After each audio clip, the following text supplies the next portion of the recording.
Let's stand for the pledge of the flag. I pledge allegiance to the flag of the United States of America, to the republic which stands one nation under God, indivisible, with liberty and justice for all. If I could get a moment of silence, I ask that you all remember the 7 U.S. service members that lost their lives. What reason? Thank you. Thanks.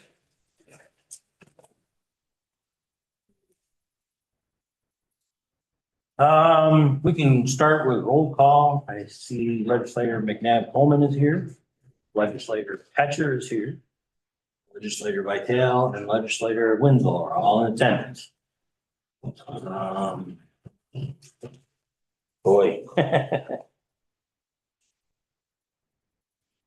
Oh,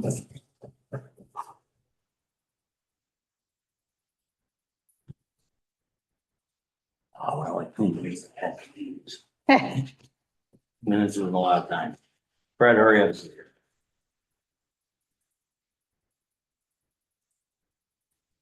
Okay, we will start, minutes to approve from February 11th, 2026. I have a motion. I need a second. I have a motion and a second. Any discussion? All in favor? Aye. Any opposed? Carried. In the appointments category, we have several. This is just for information only. It is for the Cayuga County Fire Advisory Board. That is on at the led meeting later in the month. So with that, we will talk about department updates for our committees. Start with Chris Valdina. He is here representing the district attorney's office tonight. Thank you, Mark. Brittany is in court, so she doesn't need to. We don't have any resolution, no major updates, except that we have a young woman who's currently a law associate, but she's about to be admitted to the bar in April. And then she'll be an ADA. Her name's Amber Benjamin. She's been actually helping me a lot with the appeal. She's been doing a great job. She's been appearing in local courts under a practice order, so she should be ready to go when she's admitted in April. So unless anybody has any questions, that's all from the DA's office. Anybody have any questions for the district attorney's office? Boy, you got it. Thank you, Chris, for your time. Next up, we would have the 911 administrator, Denise Spengler, please. Good afternoon. I don't have any resolutions, but just a couple of updates on my report. Staffing, we've got 2 that have just begun the dispatch training as far as positional training. And we've got 2 more who are in the call taking phase. So we have 4 newbies in the center right now. PSAP standards, we talked a little bit about these. These are the new standards from New York State. These standards are going to be tied to grants, so it's going to be really important that we monitor the standards and we adhere to them. A couple of things that we are not complying with right now relate to having a backup center and having a supervisor on duty at all times. The backup center, obviously, you know, we're working on the supervisory position. It's been a difficult position, I think, my entire career. So we're working through that. I did apply for a variance for the supervisor standard. I asked for 18 months. That gives us time to evaluate our shifts and really try to do some recruiting and look at the salary for that position. Because once that 18 months is up, we're going to have to adhere to that. And basically what that says is you have a supervisor or person in charge on more stuff. We currently don't have enough supervisors to even adhere to that, but again, it's something that we are definitely going to work on and focus on. Communication system, Motorola is doing their biannual upgrade to the core and all of our ancillary things like paging system, our consoles, switches, that happens every 2 years, part of our maintenance contract. That's like a 3-week process, so we're in the middle of that right now and everything seems to be going very well. And in respect to the backup center, I know it seems like it's been a slow process, but we're working through the design phase right now. I think once we get through that, things will start to pick up and we'll see a little bit more traction. We're working with Beardsley Design on the design phase, and then right now we're working on HVAC specs. And we've got contracts in place for our vendors to move equipment, and then bids will go out for the electrical, the consoles. So that's kind of where we are right now. If anybody has any questions? Anybody have any questions for the 911 director? Just a comment and maybe to put this in a little simpler terms. For the backup 911 center, it's not just like we can, pick a room, throw a couple of desks and a couple of computers in there. There's a lot more to it. They even go as far as, the clock has to be in a certain place in the room and, the lighting and the chairs, and there's a lot more to it than everybody could, the average person would even envision. So, again, and I'm not making excuses, it's just the fact that there is a lot more to it than just, here's a room, have at it. And I'm sure. Yeah, we worked on the fiber connectivity between Auburn Fire and Osborne Tower site. Tom Bunn's been very helpful with that. So, we're getting there. It's slow but sure. Again, anybody have any questions? If not, thank you, Denise. Appreciate the time. Thank you. I see our legal advice has entered, so we've not done any resolution. So I thought maybe if we could not do any of them, we'd be fine legally. So. Perfect. Sorry I'm late. No, that's fine. I get it. I almost was late myself. Next up will be assigned counsel, Mr. Lloyd Hoskins, please. Thank you, Mark. Good afternoon, committee. Similar to the district attorney's office, we do not have any resolutions. You did all receive my monthly report for February. And if there's any questions or concerns. I just have, speaking of staff or updates, since they did raise the assigned counsel rates, we have been successful in getting three more attorneys on our assigned counsel panel. We just recently got a young gentleman out of Portland County District Attorney's Office. He's now working for a law firm here in Auburn, and he's part of our assigned counsel panel. So we are now up to 38 panel members to represent clients both in family court and criminal court. So that's been very beneficial for us. Has anybody got any questions or concerns for Scott? Just one, no real concern, just a question, kind of curious. And I know you got the numbers of how many arraignments and counsel appearing and all that. I just kind of on a whole, is that up or down as far as compared to past years? So far for January and February, the arraignments have been down. A year ago at this time, we were in the 70s to 80s every month. And you'll see that we're in the high 50s now. So we're down with the arraignments. All right, thank you. Just curious. Yeah. I think part of that is that law enforcement have learned that those that are eligible for an appearance ticket, they're more apt to give an appearance ticket instead of bringing them to cab. So. All right, thank you. Thank you, Lloyd. Thank you. Have a great night. Next up would be our coroner, Dr. Adam Duckett. See that he didn't have a report, no updates, and he's not on the computer. Carry on. Next up, emergency services, Mr. Riley Sherka. All right, good evening, everyone. Afternoon, I guess, at this point. I provided a late report as a laydown in trying to make the deadline last week. Just a couple of brief notables, and then I do have resolutions this evening. In terms of notable events, we're looking at currently 37 calls year to date that we've been dispatched to out of the office, with 23 of those being potential or confirmed structure fires. We did unfortunately have a fatality in the town of Conquest Fire District yesterday. So we're managing with that. State fire is involved as is necessary. We have fatalities. Additionally, in terms of ongoing operations. We've been running a plethora of trainings. We're trying to gear up not only with current state trends, but terrorism reporting and suspicious educating classes we've scattered throughout the county, both north, central, and south, as well as a number of water rescue awareness classes. I do want to give a shout out to Sergeant Adam Bacon with the Sheriff's Office for coordinating an active attack integrated response train the trainer series. We were fortunate to have 7 of our people and 1 of Auburn Fire attend with the intentions of getting a active threat course out to fire and EMS with local school jurisdictions. So that's something we've been working on. Other than that, if there's no questions, I can go into resolutions, Mr. Chairman. Yes, we can start right off with GP1.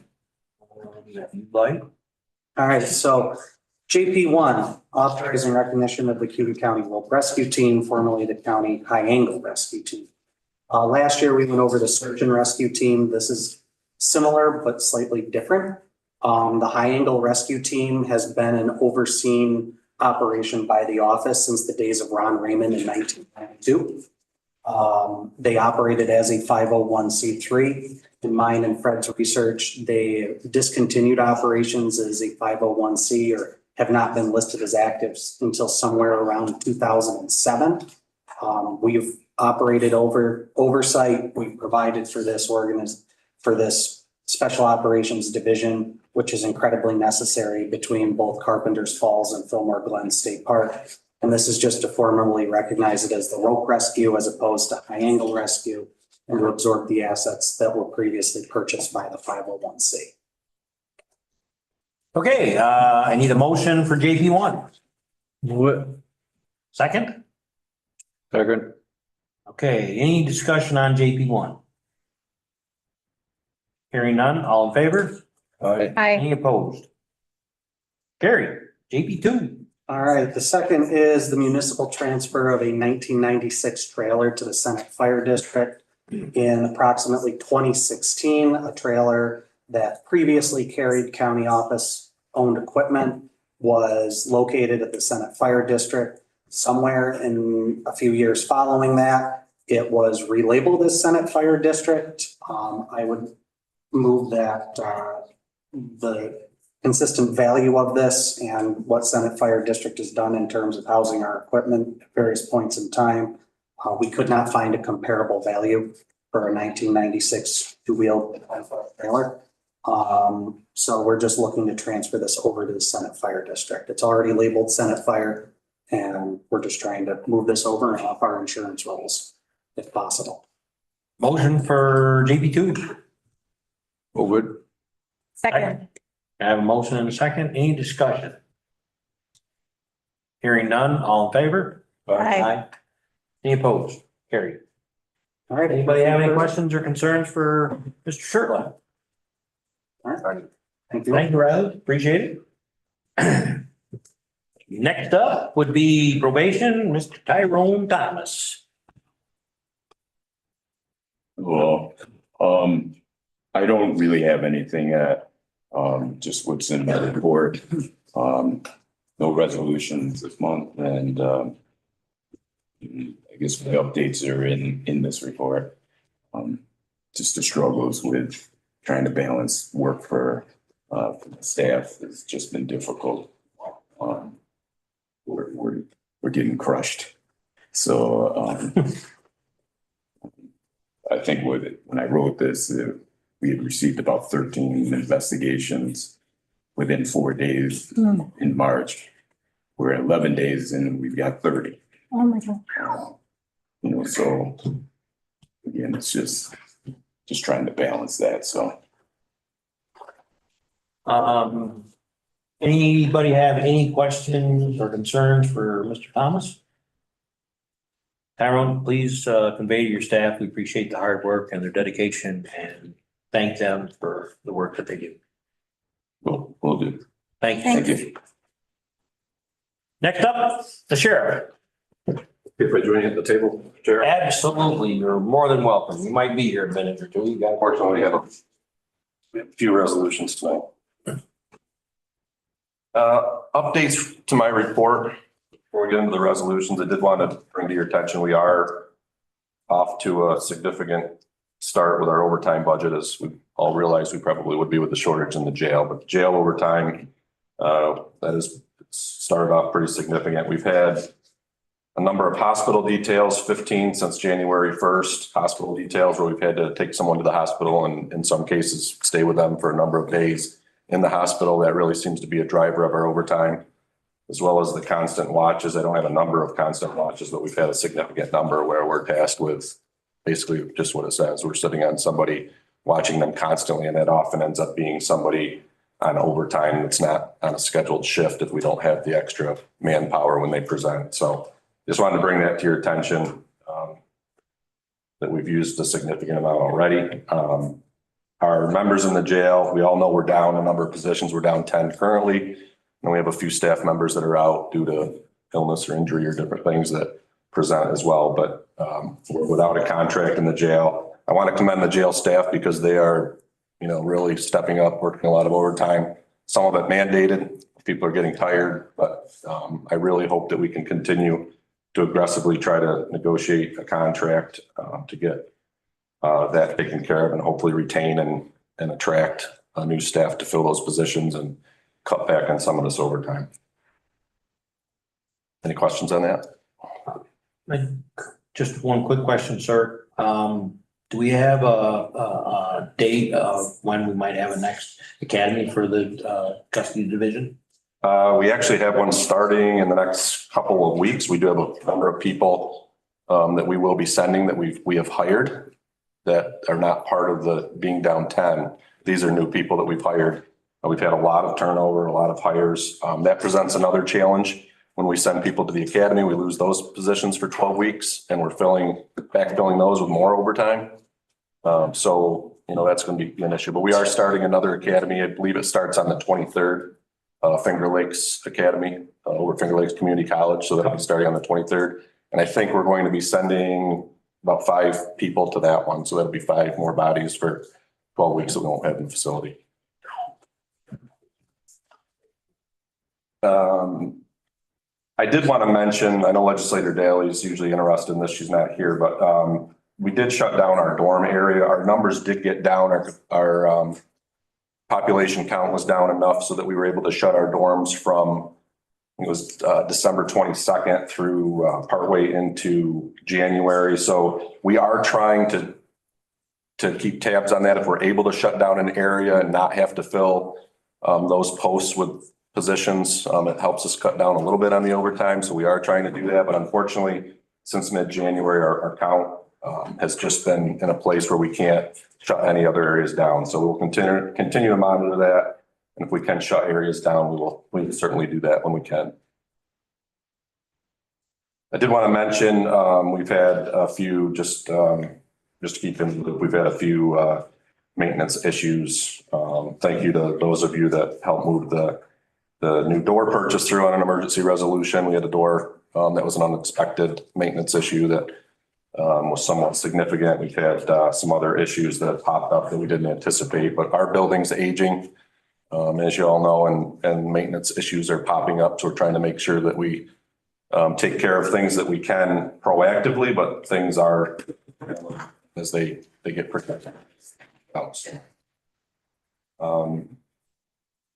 And then I just wanted to bring up too, and I believe our mental health director may mention this tonight too, during her committee meeting, but we have been trying to get our electronic medical record system up and going at the jail. We're pretty close to being ready, but I believe mental health will need a little bit of extra funding for their staff to be able to come on board to use that record.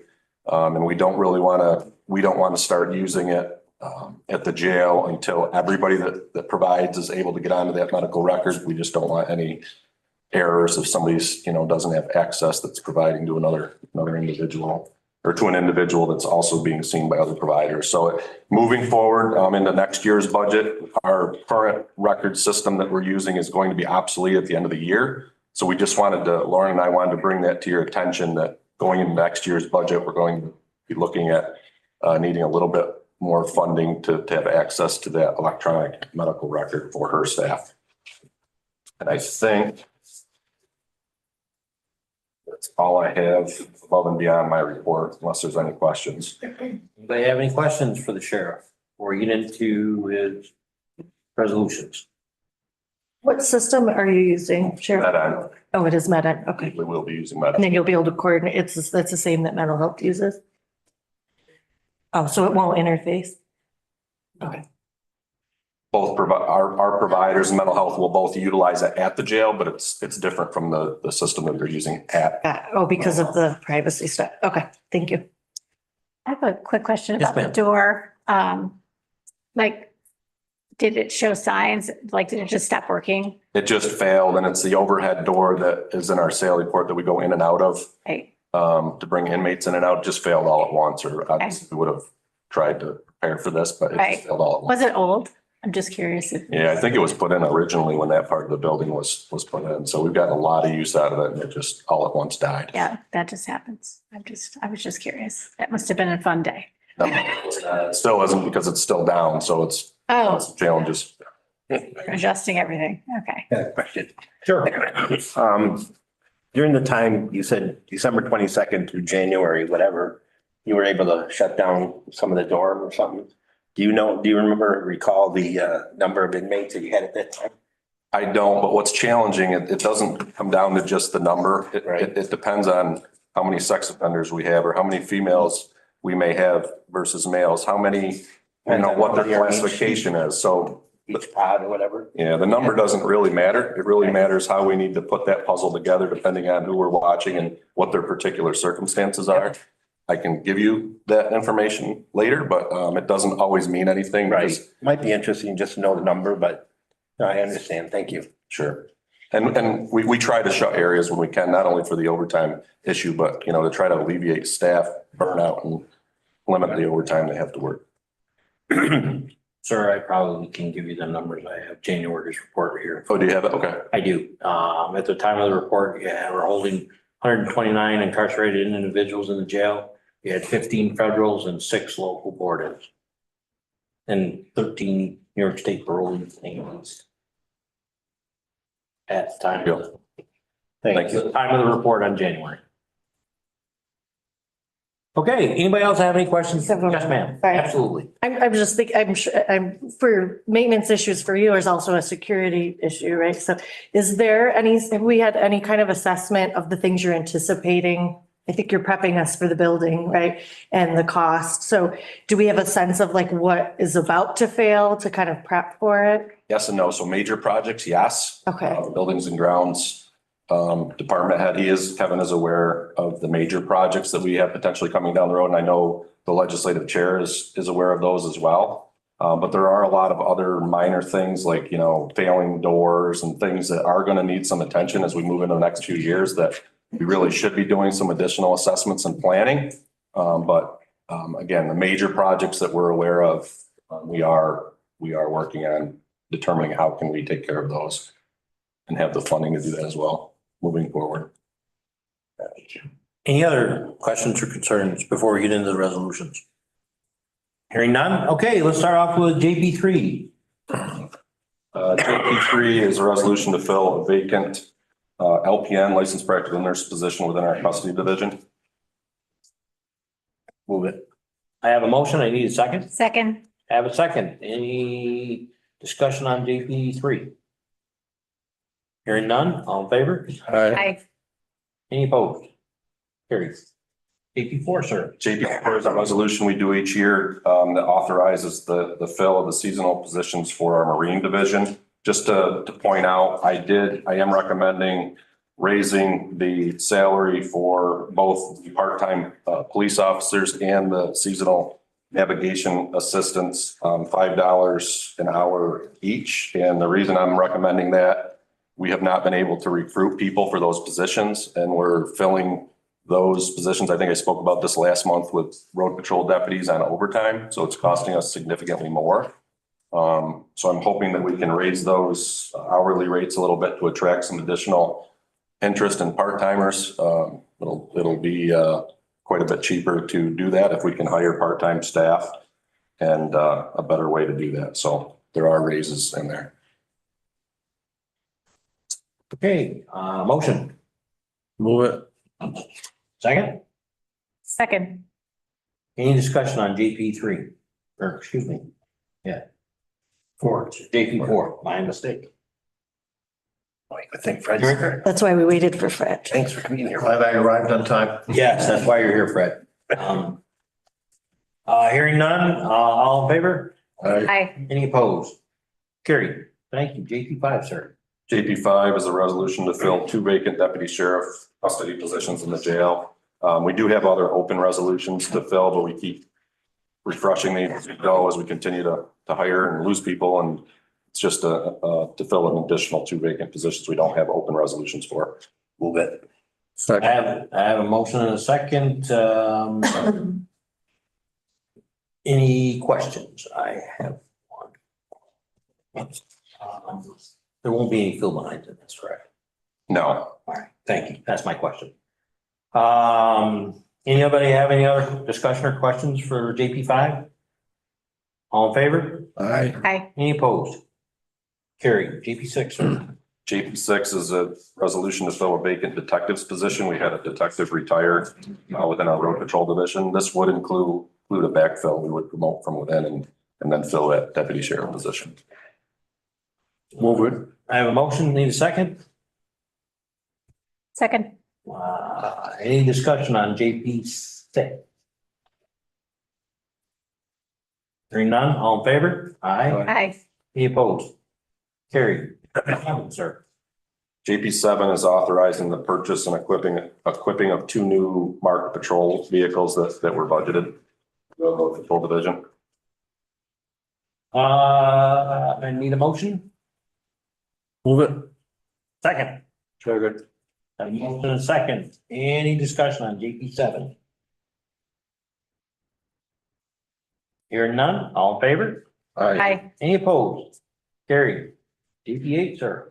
Last but not least, this is yet another resolution to amend our Viapath contract. Once again, this is the contract for incarcerated individual phone services at the jail. The Federal Communications Commission, as you recall, had made some adjustments. Had basically said that municipalities could not take any commissions from the use of phone services within jails or prisons throughout basically the country. But that changed with the new presidential administration. It changed the contract. Now they've changed that to allow for some commissions, not as much, but we're amending the contract once again to allow for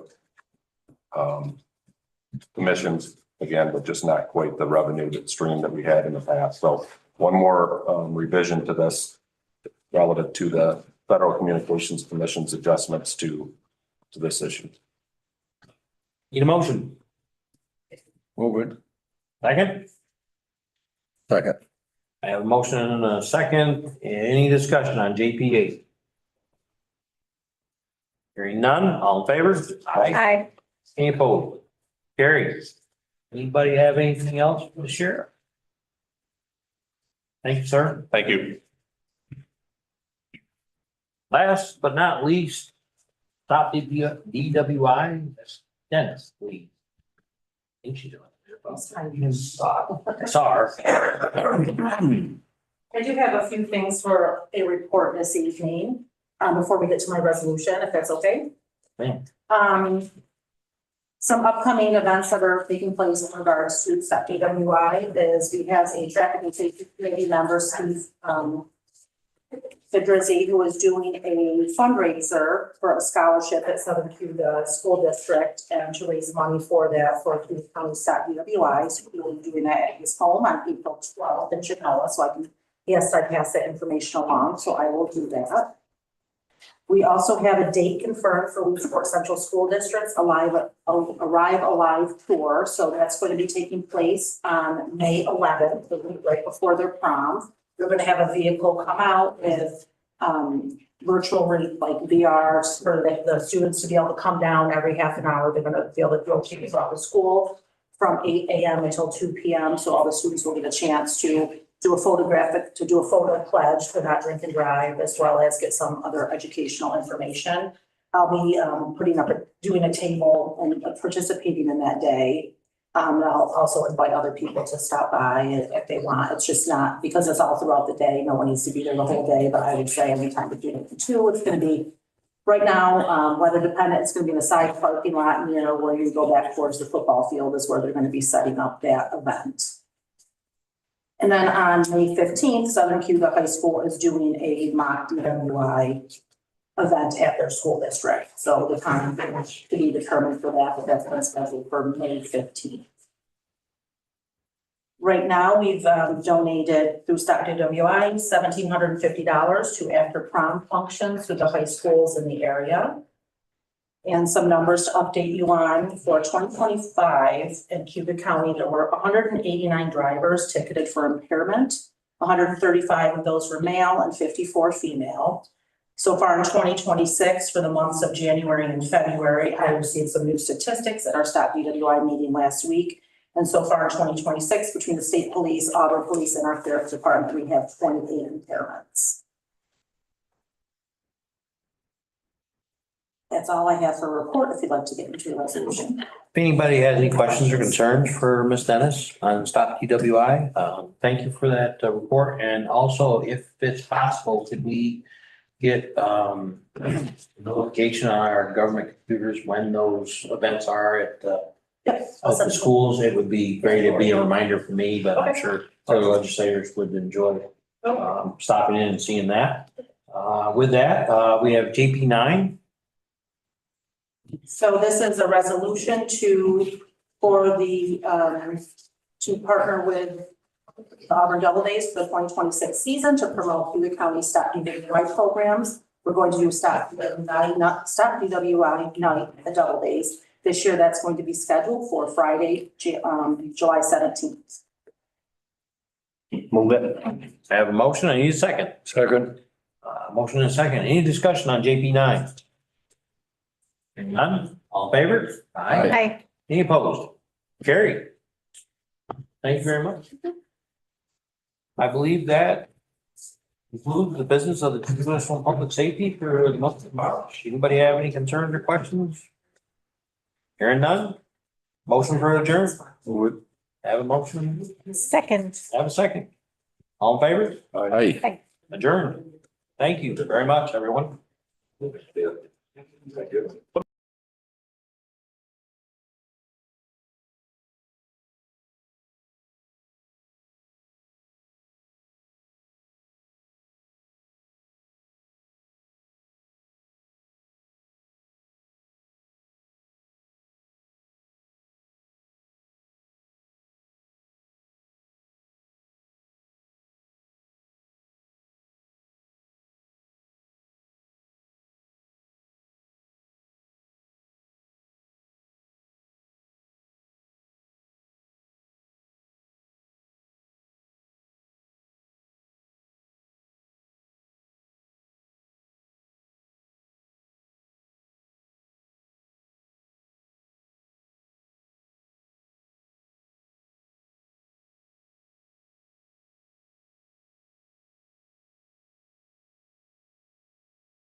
Members present, Elaine Daly is excused. Aileen McNabb Coleman.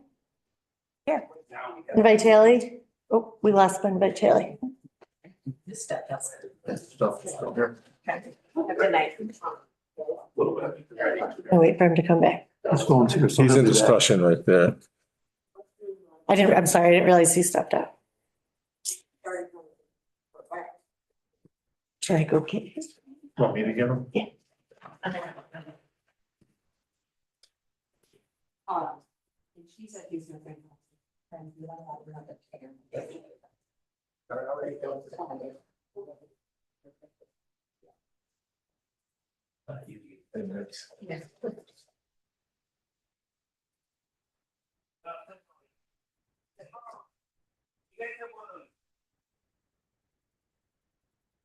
Sorry, Ben, we were tight ship.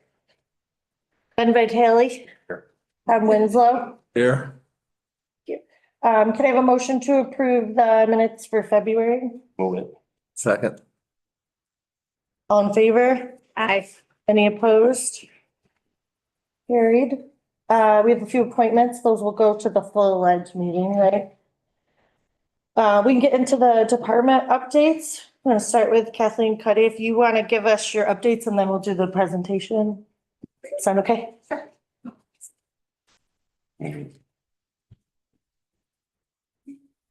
Right, Megan McCole will join us when we do the presentation as requested about our community health assessment, but I did have a few other updates I wanted to share with people prior to the resolutions.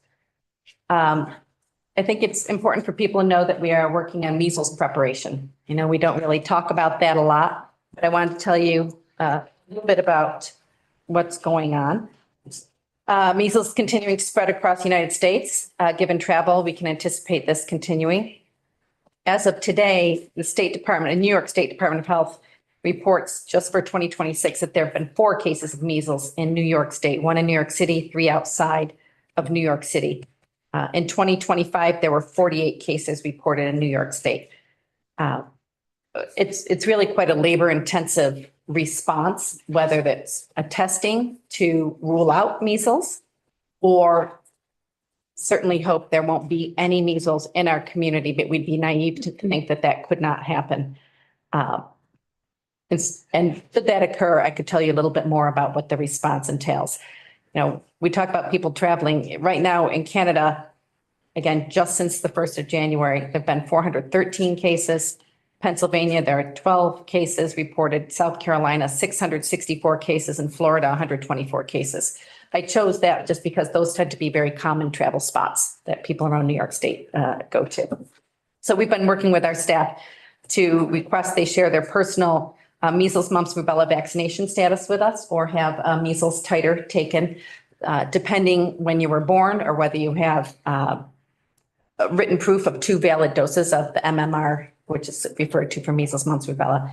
We need to request a titer, so a blood draw that shows whether you have had the measles vaccination. A measles virus spreads very quickly through coughing and sneezing. It can linger in a room for up to 2 hours. A person can spread the virus 4 days before they appear with a rash or 4 days after, up through 4 days after the disappearance of the rash. Symptoms are fever, rash, cough, ear infections, numerous complications. I won't get into all of that right now. I think we're hearing about it on the news. But measles vaccination is absolutely the most effective manner to avoid this disease. 1 dose gives you 93% effectiveness. Many of us have had 2 doses, and so there's 97% effectiveness in preventing development of measles. So that just shows how wonderful our measles, mumps, rubella vaccine works and that we strongly encourage people to do that. You know, New York State has really great vaccination rates thus far because there are mandates for schools and attendance at schools. So where we could anticipate outbreaks, and I think where we see it are perhaps people who've traveled a lot or in communities where perhaps you don't participate in public schools.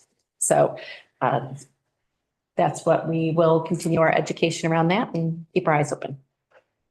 I wanted to give a little vacancy update. We're working on our looking for a director of environmental health. We have received 1 application so far. We are in the process of placing some paid advertisements. For an engineer part-time, we are in advertising for that. We've shared the information with our contractors who are engineers. Sanitarian, we've had a number of interviews. We've offered to a couple different people, both have declined. This was not the job for them. So we are continuing our search. as you all know, we've talked about our lead rental registry. Back in September, we had permission for those to fill those positions. There were 2 environmental health tech positions. We've done multiple interviews there. We had made 3 offers. We had 2 declinations, but 1 acceptance. That person did start a few weeks ago. So we're still looking for another technician. Lead rental registry manager, we've had multiple interviews. We made 2 offers. We have 2 declinations, so we're going to keep looking there. Outreach coordinator, we have not interviewed yet. That's the least technical of the jobs, but we will be getting to that soon. We were trying to get our technical ones filled because there's a lot of training that goes into that. And we want to send people off to get trained so that we can really launch this program. And then we just had a recent retirement of a public health nurse.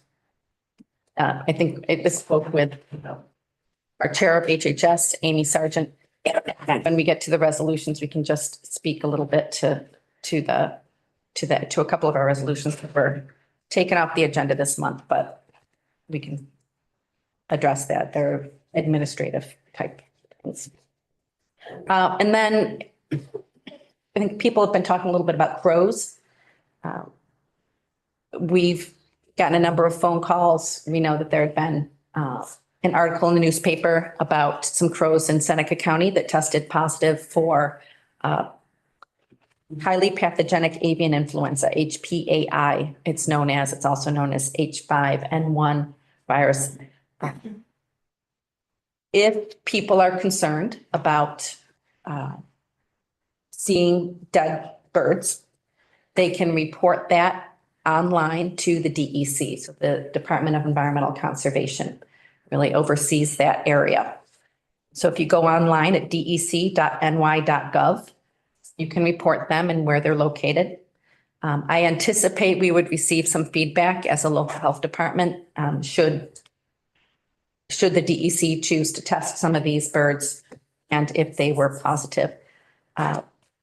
We right along, because this has been a virus that we've been paying attention to for about 3 years now, 4 years, actually, I think it was 2022. Local health providers are aware that certain livelihoods may have more interaction with animals that could potentially harbor this virus. I will tell you that the animal caregivers are very aware of this virus and all sorts of precautions. But should a human present with signs or symptoms and work in one of these higher risk jobs, and that might be, for instance, working with on a farm with cows or chickens, then we would certainly test people appropriately to identify. There is no known spread person to person of this virus.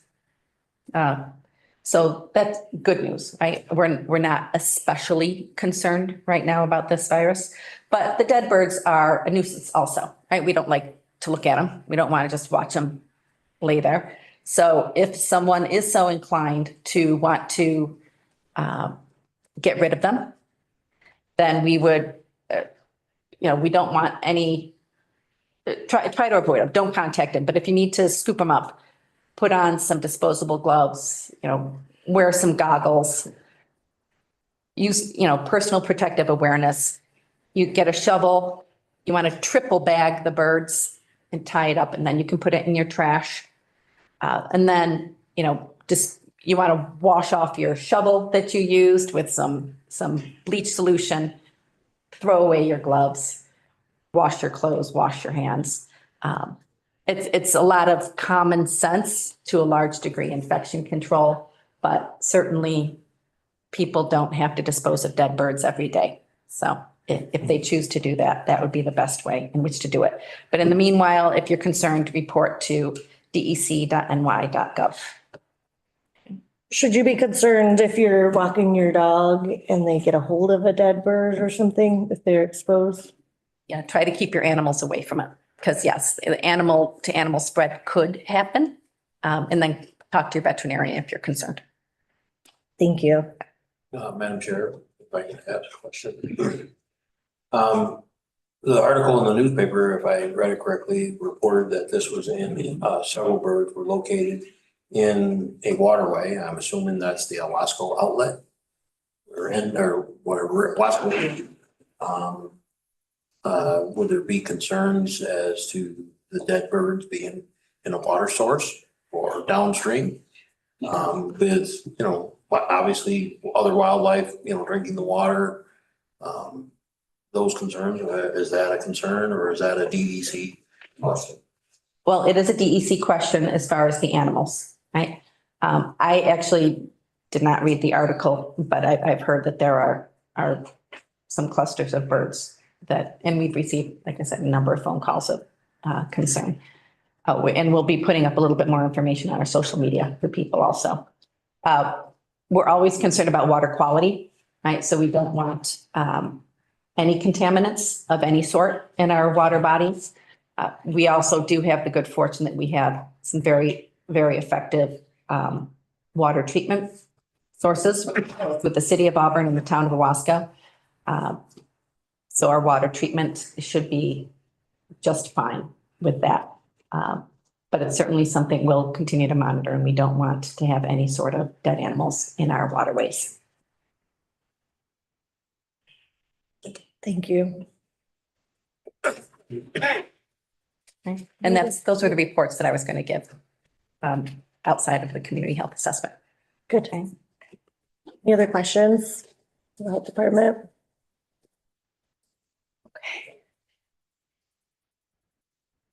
Megan, Would you like to? Sure. Great. I'll pass things out if you'd like. That would be great. Thank you. Thank you. And for everyone who has not met Megan McCole, she is our senior public health educator within the health department. She was the primary writer of our most current community health assessment and did a lot of the surveying and the analysis. And she's marvelous and is going to go through some of the highlights. Thank you. I think. oh, nice. Additionally, there was a paper yesterday about some of the information that raised concerns here. You're welcome. And Lauren Walsh, we had spoken with her, and she's here to answer some questions also, if she's prepared to have particular questions. But I'll stop talking and Go ahead, Megan. Great, absolutely. So like you said, I'm Megan McCole, for those of you who are unfamiliar with me.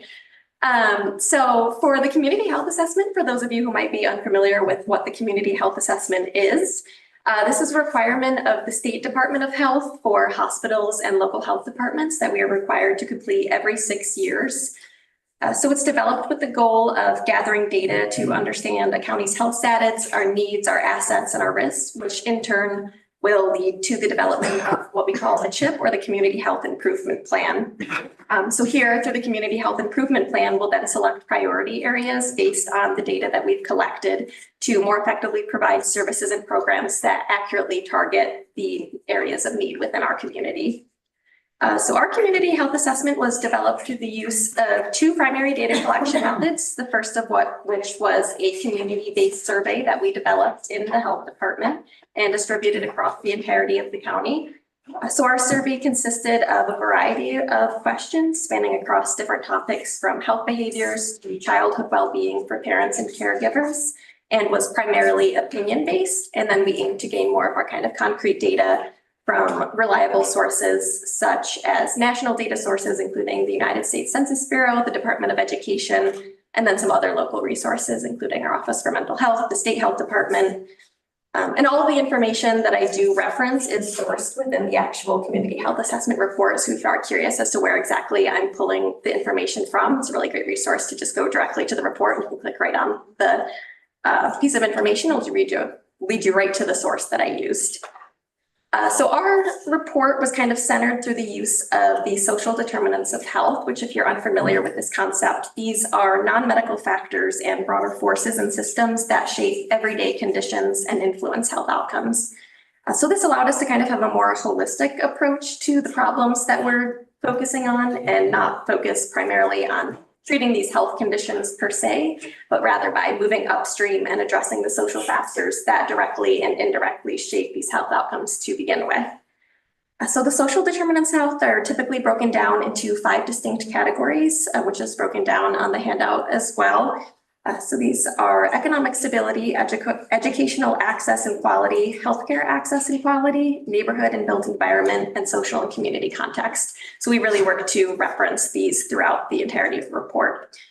So I kind of went through the report and I pulled out statistics that I personally thought were perhaps the most striking or the most interesting. So this is kind of a brief overview. The actual report is a lot more comprehensive than what I'm going to provide here, but just a brief overview of some things that might pique your interest.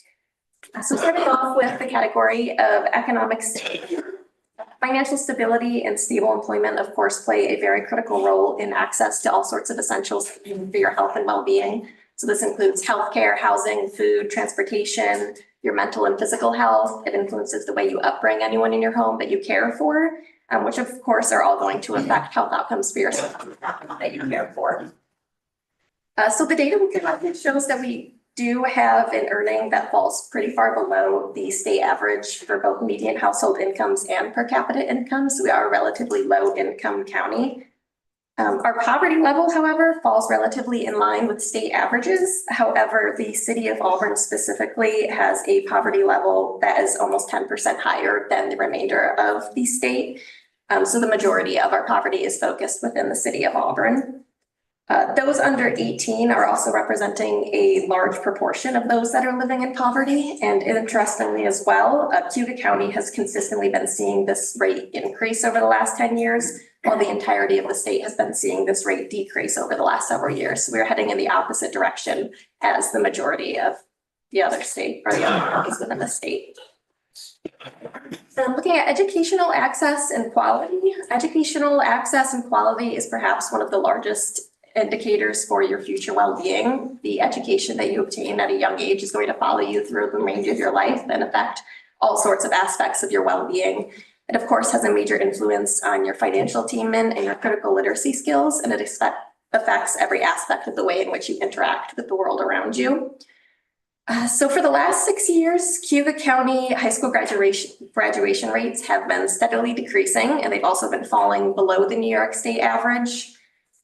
Kind of following this trend, there's been a relatively limited pursuit of higher education within Cayuga County, and this is especially true within disadvantaged students. So these are students that are living close to or below the poverty line.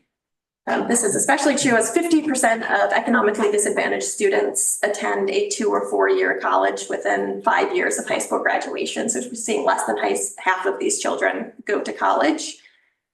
Survey results from the survey that we distributed also showed that white respondents were far more likely to graduate high school as well as obtain additional degrees as compared to any kind of racial or ethnic minority. Kind of a spin on this, however, a positive spin on this is keeping in mind that a large portion of the workforce within Cayuga County relies on agricultural and manufacturing work, which does not necessarily require a 2 or 4 year degree. So there are lots of opportunities for children to choose other paths that still lead them to high-paying, stable employment. And of course, as we know, educational attainment usually starts trending at a young age. Children that fall behind in their youth have a very difficult time catching up, and it predicts your future outcomes for educational attainment. So something that I found striking, a large percentage of students within our K through 8 schools have chronic absenteeism, which means they're missing more than 10% of school days. So 25% of our students are not attending school regularly, and this percent jumps over 10% for economically disadvantaged students. So we have about 40% of students that are considered economically disadvantaged that are not routinely attending school. Looking at healthcare access and quality, this one may be a little bit more obvious as how this affects your health outcomes, as access to quality, timely, and affordable healthcare allows individuals to receive necessary medical services, including preventative care, which is perhaps the most important form of care, but the hardest to interact with if you have limited access to healthcare, as well as diagnostics and treatment. So perhaps the most pervasive issue that we're seeing with healthcare access within Cayuga County is our significant shortage in providers across all aspects of healthcare. So we have a very limited number of primary care providers, specialty care providers, and dental care providers. For a frame of reference, Cayuga County has 20 primary care providers per 100,000 residents.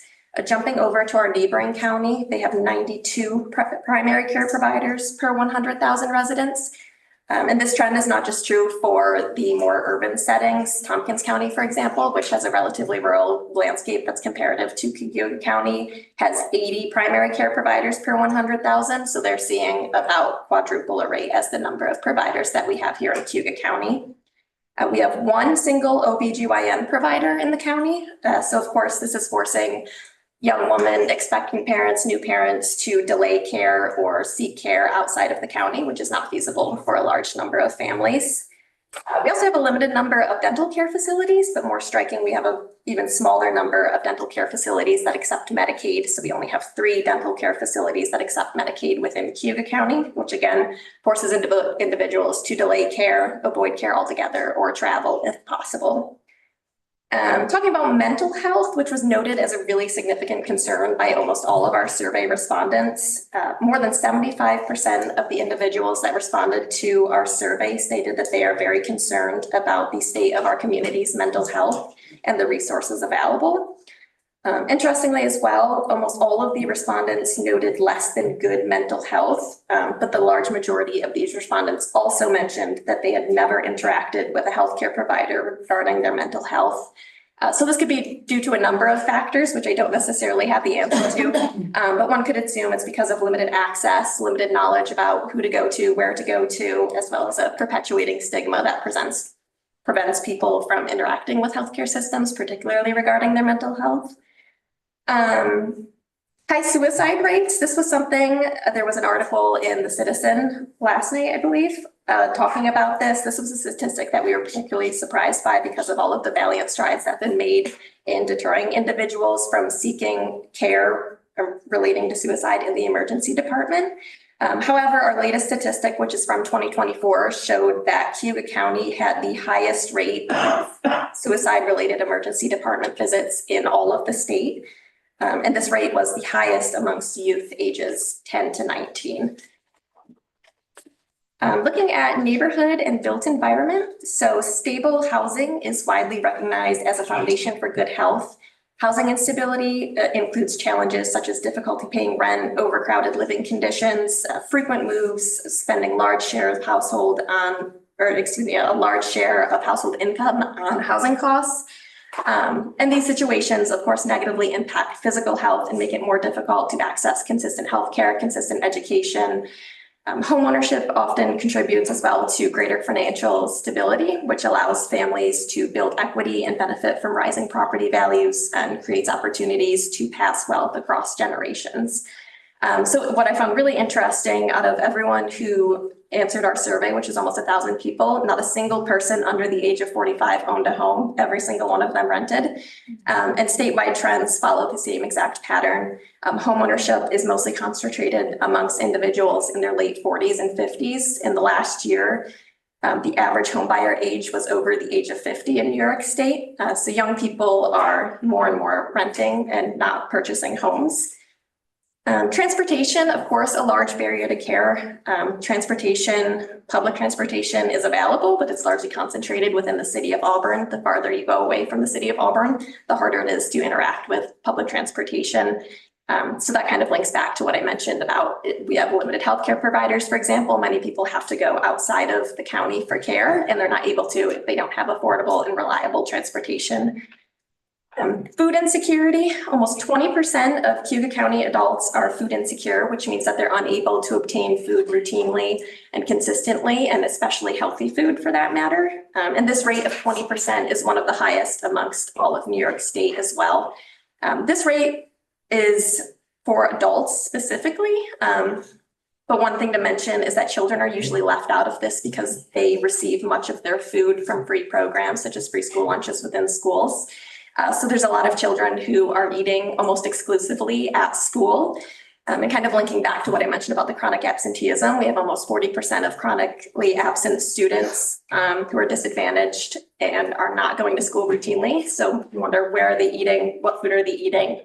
Difficult to obtain healthy, nutritious food if you're not going to school. And this, of course, links into high obesity rates as well. If you have a difficult time purchasing healthy, nutritious foods, whether that's because you can't afford it, you can't reach a grocery store, whatever the case may be, you're going to be forced to eat foods that perhaps are non-perishable. You're going to rely on cheaper options. So Social and community context. So talking about substance abuse specifically, the opioid epidemic, of course, still remains prevalent. And last month, we had 8 suspected overdoses. So that was the month of February, and more than 60% of those were concentrated within the city of Auburn. And this trend is pretty in line with what we've seen throughout the last couple of years. And then speaking lightly on the trends in tobacco use, for decades now, we've seen a decrease in tobacco use. However, what we're now starting to see is that individuals, particularly young individuals, are engaging in e-cigarette and vape use.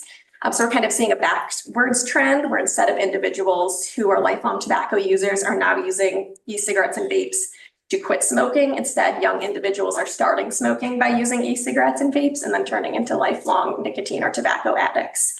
And a lot of the negative health effects that we will likely see from this are probably not going to rise for quite some time, as many of the individuals are quite young. So wrapping up, if you're wondering where all of the positive information is, there is some. It's a number of examples. So we outperformed many other counties surrounding us in childhood vaccination rates. We've made valiant strides in improving childhood lead poisoning prevention programs within our county, and a number of other positives. It's just kind of the nature of the report that we're looking for areas to improve upon. So it does kind of tend to have a negative light, but this doesn't mean that it's all bad. There's plenty of positive things out there. And a lot of this information is not necessarily new to us as well. So we have plenty of programs kind of already at work, working on all of these problems and finding solutions, hopefully. So maybe in 6 years when we do this again, we'll have improved numbers. But if anyone has any questions, feel free to let me know. Otherwise, you have my email. Yes. Yeah. So I appreciate the information, but do you have it broken out so you can see the same information excluding the city of Auburn to get the numbers just for the outlying of the county, not with the city of Cayuga? I don't have it. Talk about attendance rates and the meal nutrition. I think the majority of that's within the city of Auburn as a major issue. So I think there's some numbers that put the whole city looks like we took the city of Auburn out and kind of, not that I'm not talking about, we're talking about the county as a whole, but we guys snapshot of it. Yeah, I don't have that information prepared, but it certainly is accessible where I can put something together to show you. That'd be very helpful. Okay, sure. A quick question. I just missed your data point when you talked about the suicide rates in our county. Did you say that we're leading the? Yes, so the most recent information was from the year 2024, but we were significantly higher than any other county within the state, excluding New York City. But I was hoping I was missing. Can Okay, I comment on that? that's shocking. That includes any non-fatal self-injury Okay. as well. They're all lumped into sort of any suicidal like behavior, and the hospital must kind of code them and group them together. So it doesn't mean actual deaths. Right. When we're talking about that number. Okay, wow, thank you. It was very well done. Yeah, thank you very much. Good job. Thank you. So this assessment is really useful, obviously, as we develop our programs. We'll be developing our community health improvement plan, which is a required effort to help direct some of the health department's programs. But it's also used by our sister agencies. It's used by not-for-profits. It's used when people are writing grants. So there's a lot of benefit to having this written document available for people and certainly having the sources for the information as well, which is great. Good. Move into your resolutions. Yes. Starting with HH. This is an amendment to a previous resolution we approved, right, for the contract with Canine Cove. So the additional part is that they're also able to do euthanasia. That is correct. So we're really looking to have as many contracts with as many vendors as possible to provide all the necessary services for rabies testing. And Canine Cove is able to provide euthanasia for dogs and cats, and they have a rate that's available if we needed that. Have a motion for HH1. I'll move it. Second. Any discussion? All in favor? Aye. Opposed? Carried. HH2 is similar, but it's leaving out, they also do euthanasia, so we wanted to make an amendment to it. Can we do that? Yes. Okay, so we approve the we don't have to approve this and then an amendment, just the amendment? So you want to move the resolution first, move to amend, and then approve the resolution as amended. Okay, I think I understand. So we'd like to, again, we're in the rabies theme here. There's another veterinarian who is willing to provide some specimen preparation and transportation. That's in the original resolution. Found out more information today, so that would be our amendment. So first, our original resolution, I guess. Move it to, Second. Good. what's he, Favor? no, what's he? No, yeah. Nope, now I make the amendment? Yeah, what Okay. is the amendment?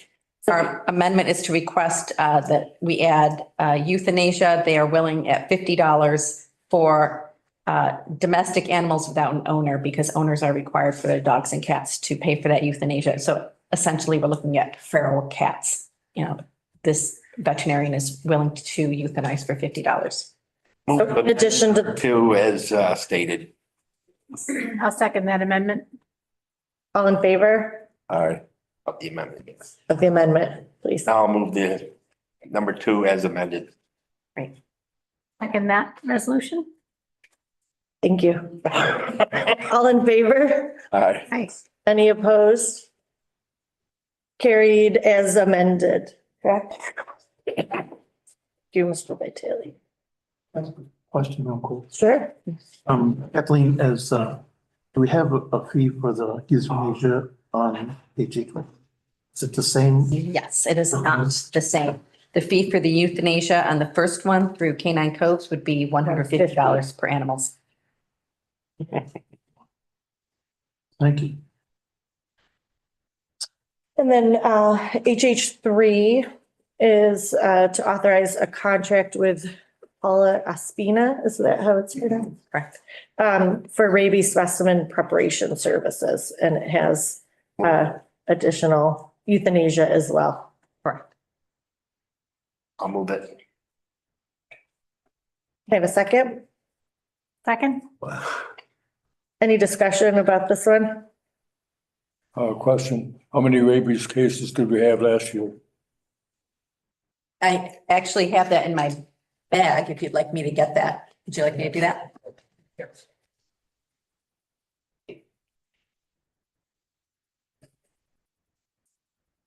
Well, I say that, it won't be last year's, it'll be 2023, because we're working on our 2025 data currently. So I don't have, you'll have that probably next month. But rabies cases. No, of course, I moved it. I'll get that information. I had it previously, but I moved it today. But we'll have the most up-to-date next month also. That's just some dogs and cats, it's not humans. It's dogs, cats, and bats. So, primarily.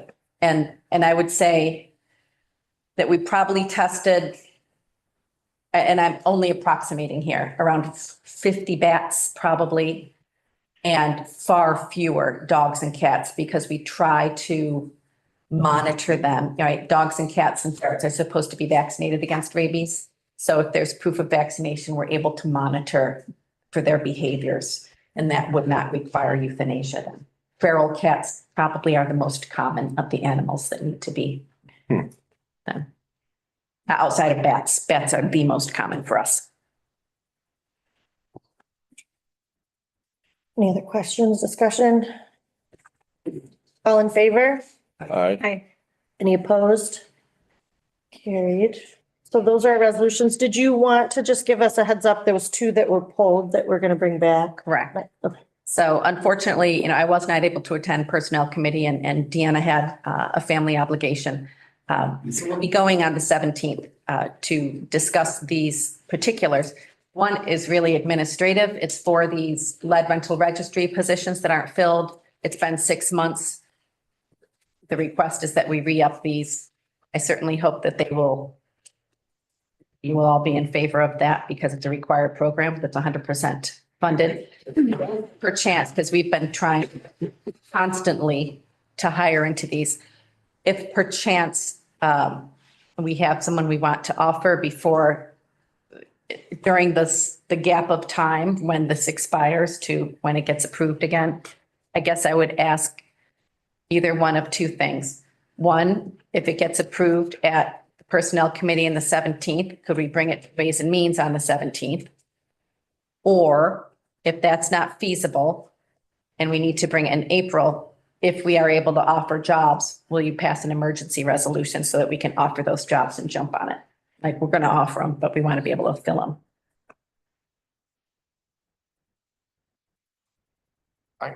Thank you. And then the other one is for public health. We recognize that will take some time. The person who's retiring retires at the end of March. So we fortunately do have her working with us, and that'll be discussed at Personnel Committee. I guess we can probably wait in April for that. We'll start to look for the position and interview in the interim. Thank you. Thank you. Lauren Walsh.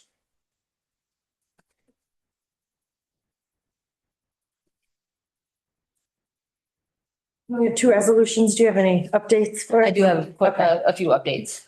I know the sheriff mentioned around the jail EMR, the current one that they're using is going to be going away at the end of the year.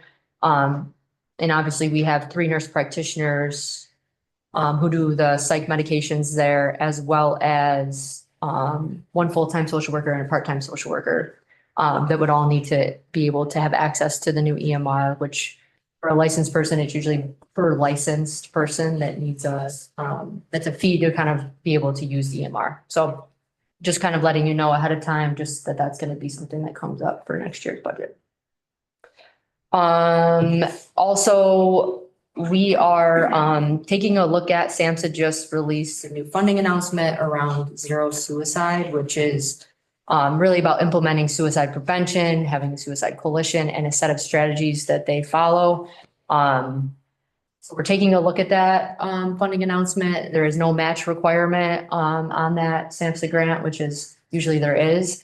So we are reading through that with some interest in possibly applying for that. So I just wanted to let you know now, but I will fill out the form that, if we do go ahead to apply for that, that I will keep you guys updated. Still looking at trying to figure out a plan for the AOT funding that I brought a resolution last month to accept the funds. It is quite a bit of money. In this particular year is actually it's kind of like back funded for part of last year as well.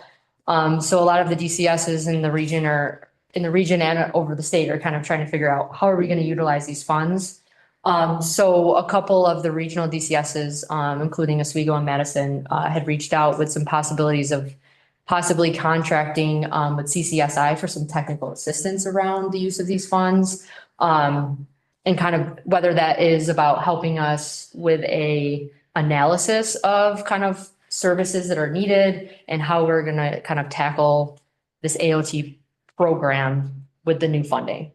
So I do have some interest in that. I think it would be really helpful to be able to maximize the use of the funds so that we're not giving any state aid back because it is a lot of money. I think their goal was to have 1 full-time person designated for each county for AOT. We are a smaller county. I don't know that that's necessary. So there may be some flexibility to use some of that funding in the clinic if we're using it to manage some of those complex cases that are on either an AOT or what's called an enhanced voluntary agreement, which is sort of a step down from an AOT. So it's not mandated, it's not court mandated, but it does require monitoring. We keep a close eye on some of those cases. So there's going to be sort of more monitoring for those types of cases as well. So just trying to be creative and seeing how we can fill some of the gaps and needs for those people that are higher needs and more complex. So looking at possibility of maybe looking at a proposal from them to see how much that would cost, but be able to use some of the AOT funding to contract with them to do some of that work with us as well. We are moving forward with doing the social determinants of health screenings through FLIPA based on our workaround to be able to get reimbursed for some of those funds through the counseling.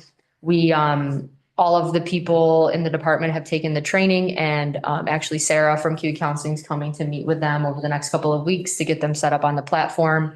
And then we will be it's like a two paths. One is for existing clients and being able to screen all of our existing clients that qualify based on having Medicaid managed care.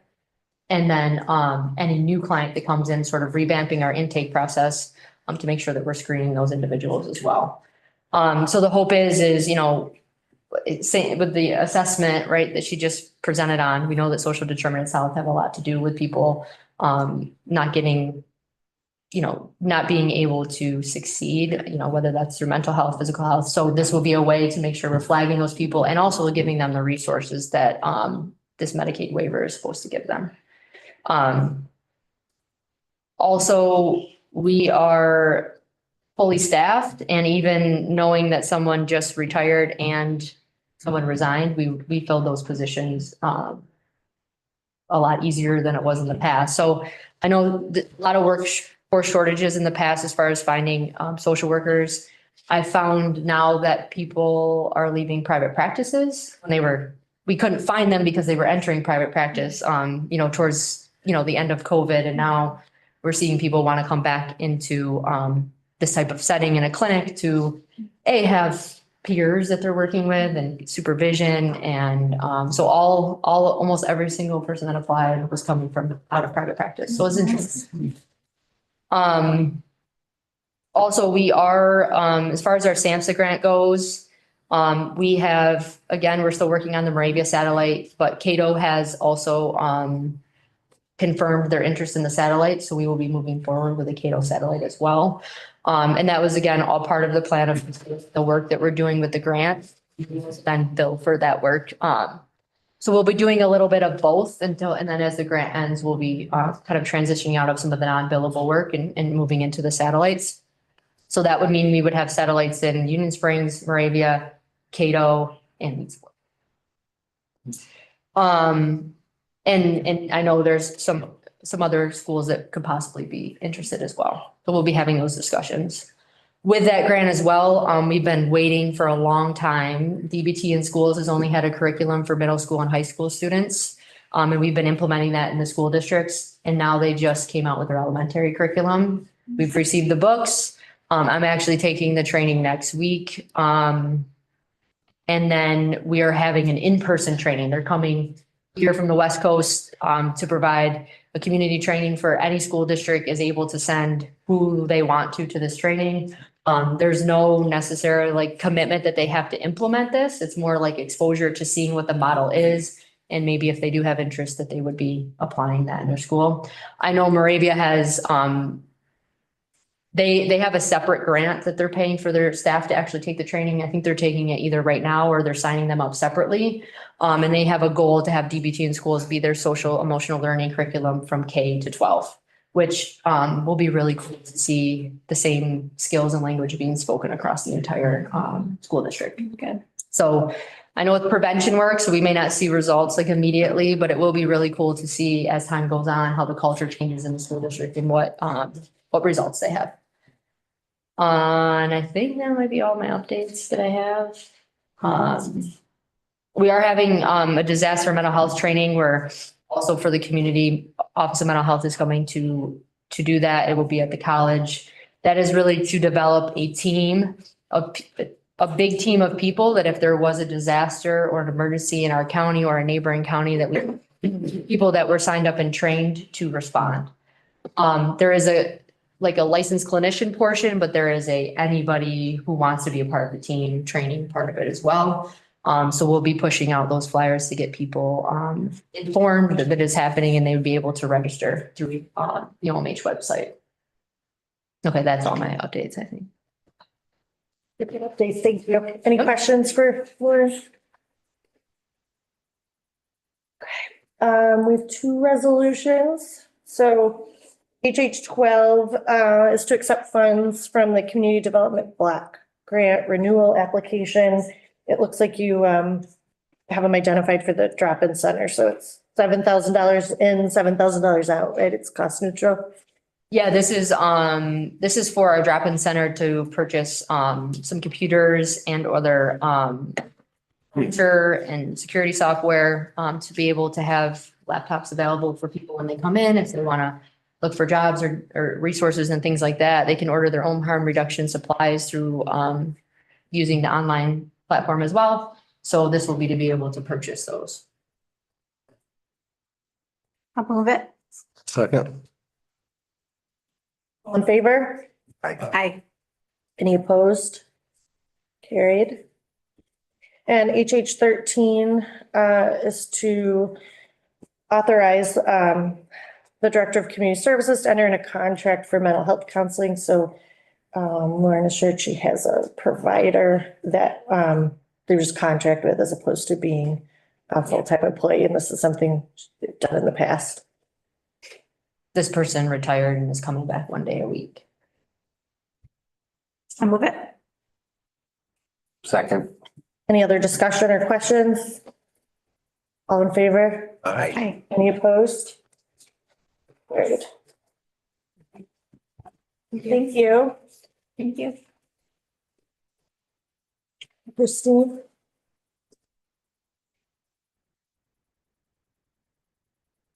I don't think I have the most recent agenda done because my numbers don't match. So you'll Yeah, have, the two that were taken out were in the health department, so okay, yeah, it's the 4th to 11 now. mine are 4 through 11.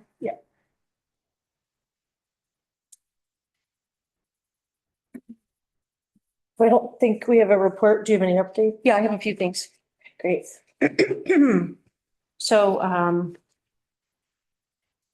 numbers wise for our emergency housing, we had been doing pretty well over the last couple of weeks as the weather has been better. We ended up seeing a drop of about 24 single individuals that we were providing housing to because the weather was nicer. I'm supposed to be getting cold again tonight. Tonight has been deemed a cold blue night. And some folks are trickling back in that need housing that are eligible under code blue. But right now, as of last Friday, we were at 26 families and 124 singles. That was a decrease from about 29 families and 148 singles. So we're going in the downward direction with folks not needing the housing for warmer weather. But we'll see this kind of shift back and forth now with the next about month, you know, when there's still some cold needs. Foster care, I did print off the foster care detail report that I gave you last month. I took a look at it today and we're still right about the same as we have been for the past 1, 2, 3, 4 months, 5 months with the number of children in foster care. Our number in institutional placements is remaining stable too at 7. So that's good news. And I'll leave these if you want to grab them. I don't have enough for everybody though, but I can always get them to you.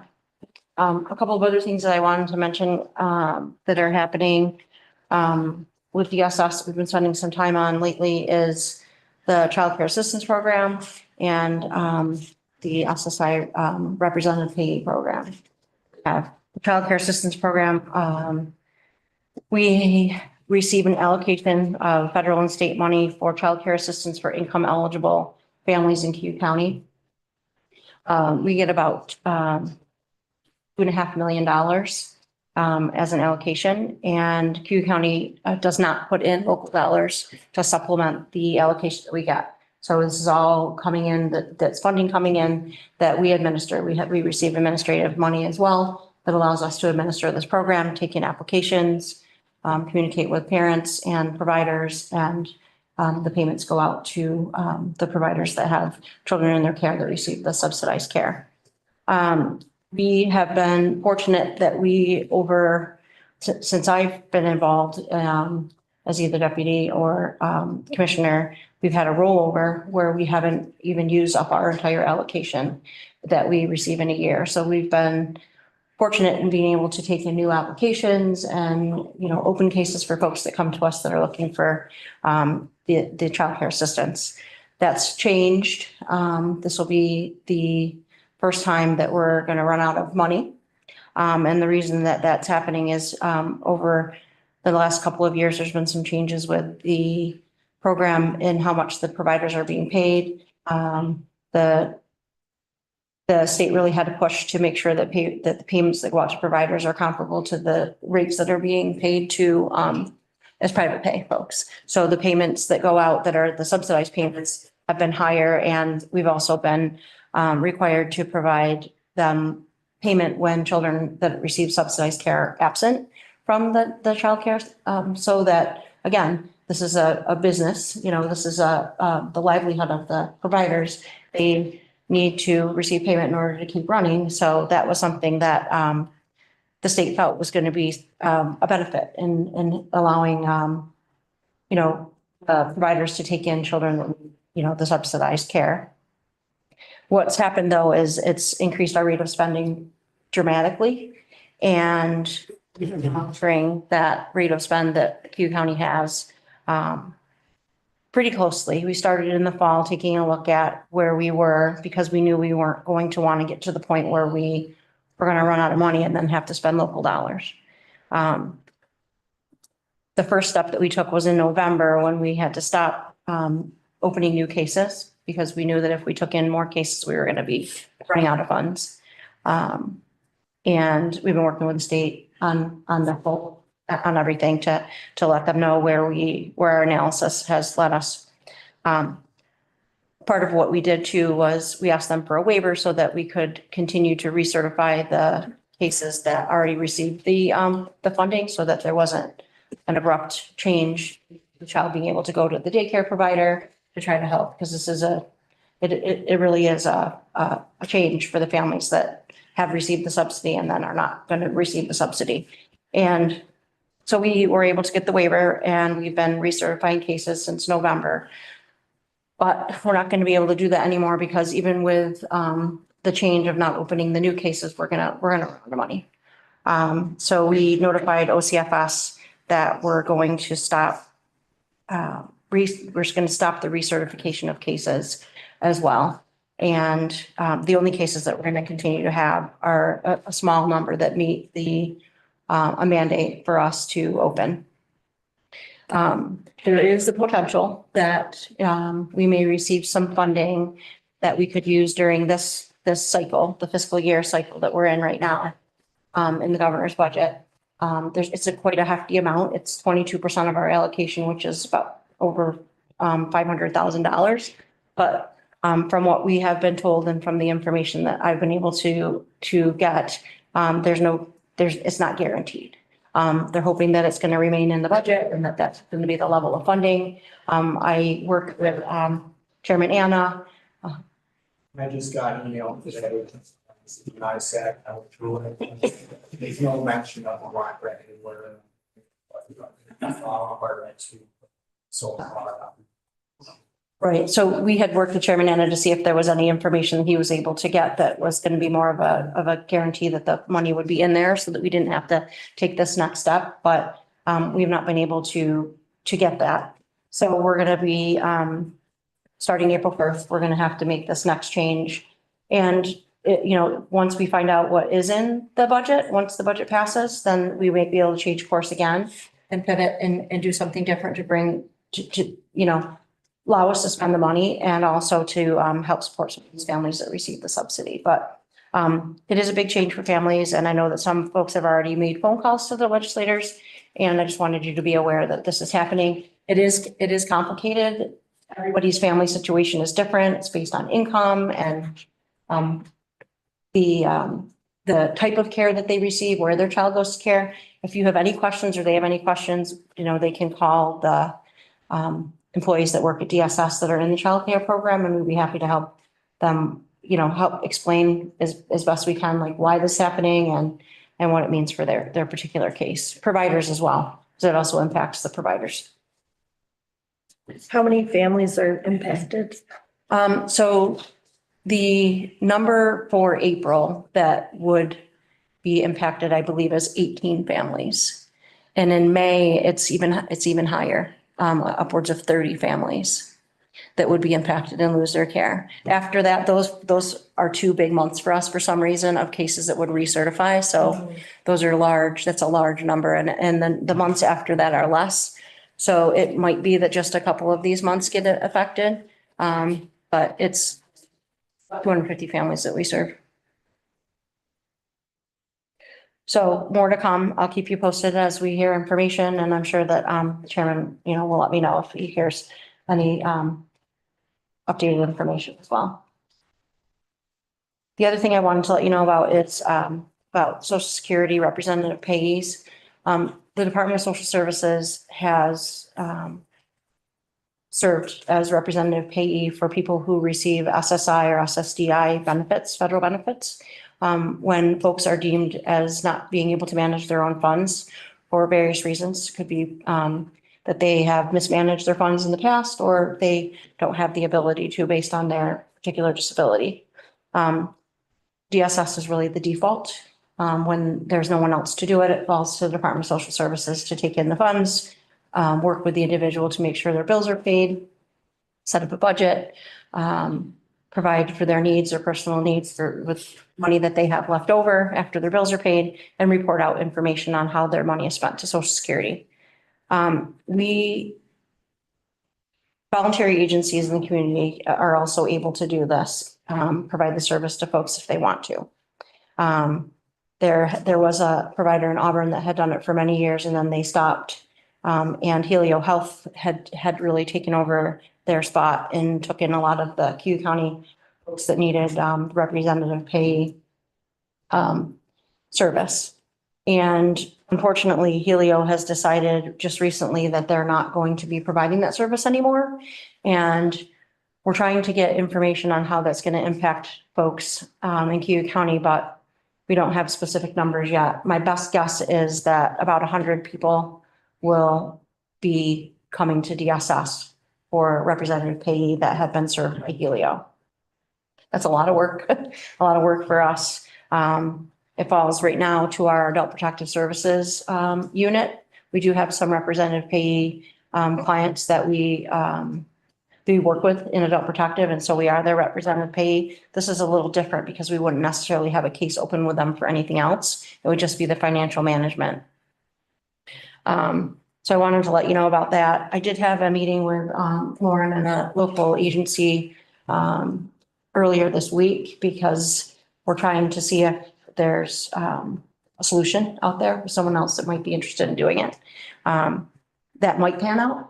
She's going to look into it, and I'm hopeful that there will be the ability for this particular agency to step forward and serve in this way for the folks in Cayuga County. In the meantime, if a person doesn't have someone in their own life that they can identify that would be appropriate, and they're not able to manage their money themselves, it's going to fall to DSS. We've already seen a lot of referrals come in. I think we've seen upwards of 20 people that have called us and said that they need us to do this for them. And so we're starting to process those cases through, trying to think of some solutions potentially with our own staffing that we have. Be coming to you, I think, next month with an idea to have a case aide help us with these cases. So it doesn't fall on the case workers that we have that are out in the field and have high caseloads as it is, combined with our vacancies, which makes the caseloads even higher. So more to come on this, but I did want you to know that this is something that we're thinking about, and we're gonna have to come up with a solution because 100 cases is a lot. It's a lot of work. Any questions on any of that?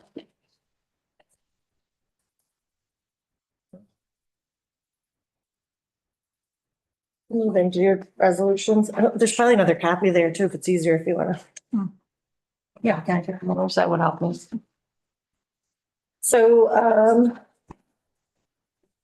we have two administrative ones and 6 that are personnel type ones. Right. So HH4 is to renew the lease agreements with Pitney Bowes for mail equipment located within DSS. Before I have a motion, Move it. Second. Any discussion? All in favor? Aye. Any opposed? Carried. HH5 is to authorize the Commissioner of Social Services to accept the HEAP program allegations. Move it. Second. Can I just tell you, so this is a small amount of money. This is 100% federal funds that we get in. This is just a very small amount of HEAP money that we have to provide some particular, they're listed up here, these very kind of particular type of HEAP payments. This is not the massive amount of $3 million that we have that go out to. It's $32,000, but it is an allocation that we receive that we need to take in because we make those payments directly versus the HEAP money that those millions of dollars that go out that we have to take in and then spend back out. Yeah, first and a second, all in favor? Aye. Any opposed? Carried. If possible, I'd like to bundle HH6, 7, and 8. They're all fills. HH6 is for 2 caseworker positions. HH7 is for 1 human service examiner. HH8 is for 1 human service examiner. Those are all through the HELP program, and those are vacancies. Is that correct? Yep, Budgeted. They're all vacancies, they're all budgeted positions. We went to the personnel committee on all of them, either in February or last week. I'll move the bundle. Second. Any other questions, discussion? All in favor? Sorry. Oh, you do, sorry. I guess on these, you're moving them all to the help program.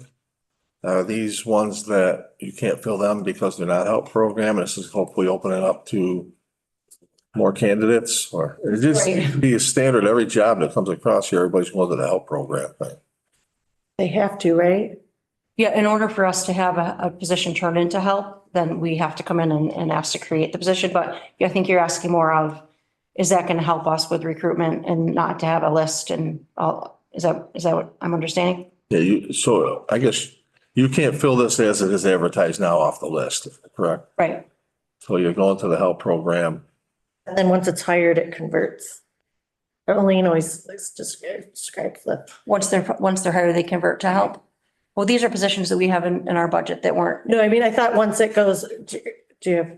I do have a question, but comment that out. I think the state has allowed you to allow the help program to enable counties to hire in these positions, right? So Without having someone have to take. A test. Yes, and then that's what it Once they qualify. And then I think after a year, they have to take the test. No, No, no, that's no, they've stopped So they're that. alleviated the test altogether. They can become permanent positions and without, right? You can go back into the other position. The other position, Non-help, not help. non-help after. That's the convert I was trying to After a explain. year, they go back and then you go in. So it's this convoluted process, but basically allows us to get folks in the door without having to have them wait to take a test, be hired off of a list.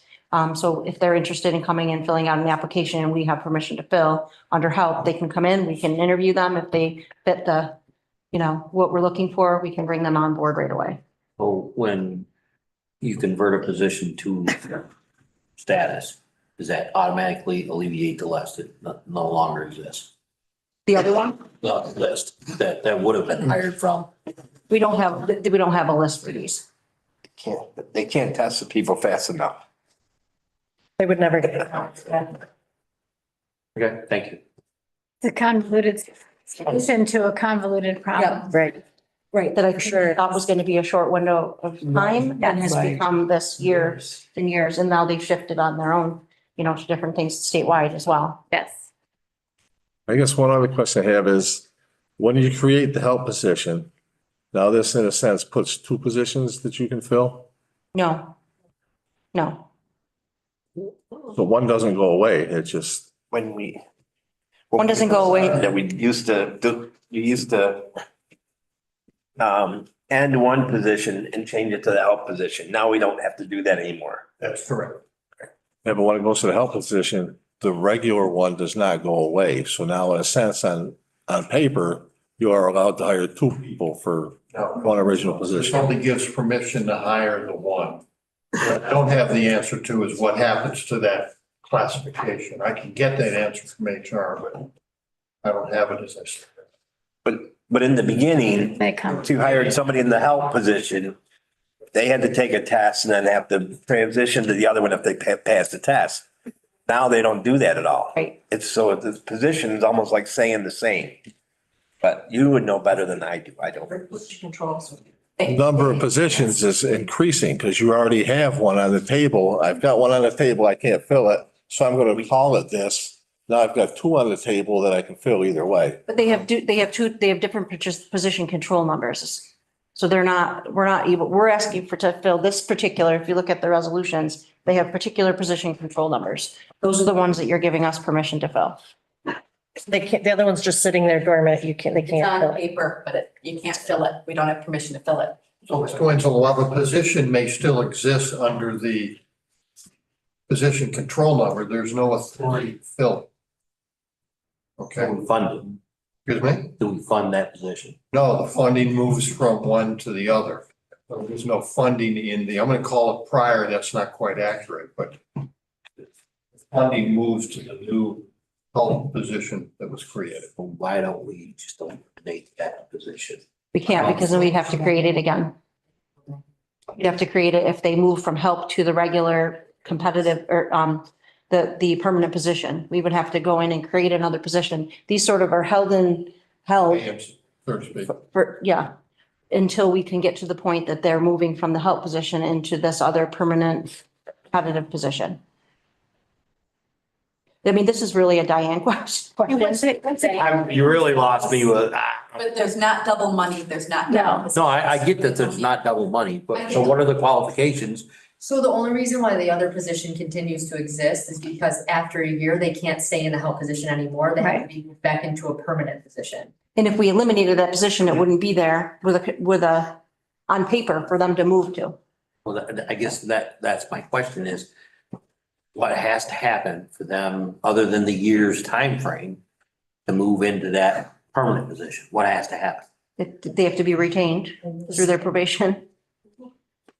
No, they don't have to have any extra qualification, No. pass no test. Have to be retained or not quit. Hence, They have to show up. so hence the word convoluted. It's a interesting way to avoid going through the civil service testing procedure. Because it's taking, what, years, several years to get the test ordered. So they create the health position, they serve there for a year, and they go back. So this is just to help circumvent the testing and just to expedite the hiring and fill positions and. Like it's a convoluted process to bypass the. That's exactly why they did it.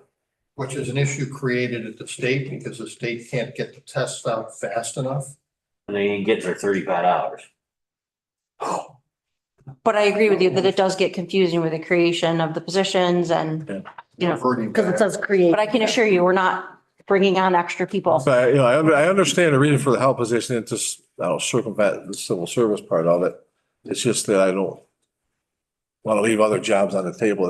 It's not like we're creating spots and just want to make sure we're not doing that. It's a temporary fill, once it's help, and then after a year, the help dissolves and go into a permanent, my understanding. And the personnel committee will make sure that we're not overhiring. And Diane Harris, she's involved with, you know, all of this that goes through, that runs through with the. Can we make it a help county? Not all the positions are civil service related. Oh. I knew you'd be the one. That's what happens when I come here late. So if it helps, I can reach out to Diane, have her put something together to explain the details of how it moves back and forth. Would that help? I don't know how long it'll take her to put together. I think Ask her. it'll be good background information. Yes. Help with the health program then? It started out with just DSS. I think we were the first ones that did. Yeah, it started and now it's brought in. We need all the help we Yeah, pretty can. much every. Yeah. All kinds of, we have top positions in public works. Is this specific to DSS? Is this something that's gonna stay? No, the 911 center, the dispatchers. The health program? Yeah. No. I mean, it's really it's not my decision, it's the state's decision. I'm looking for your feedback. I think you're the trailblazer of, yeah. You know what, if you told me that they were gonna change where we didn't have to do the testing like a couple years ago, I would have thought we would never be at this place now where this is kind of broadened and expanded to this. I mean, yeah, maybe helpful. Yeah, maybe there won't be a help program. Maybe they will just change how they do business with, civil service. I don't know. Interesting. But anyway, my question's been answered. Thank you. Get it. Okay, very good. So I think we had a first and a second, and we had some discussion. All in favor? Aye. Any opposed? Carry the bundle for 6, 7, 8. I'd also like to bundle 9, 10, and 11. HH9 is to fill the senior clerk position due to retirement. HH10 is to fill a full-time clerk vacancy in the Medicaid unit and social services. And HH11 is to fill one paralegal specialist position due to a vacancy. And that one's under the health program. Second. More discussion? All in favor? Aye. Aye. Any opposed? Carried.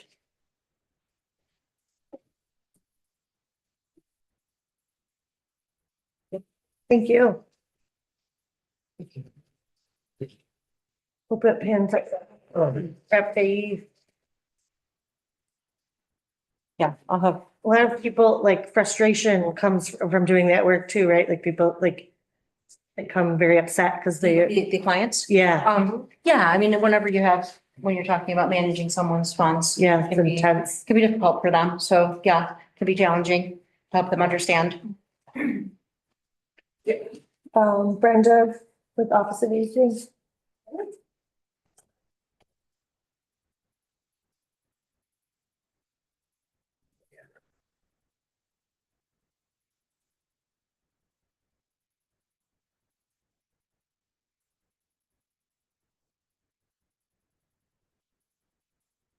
Want to share your updates with us? Sure. So I'll start with that.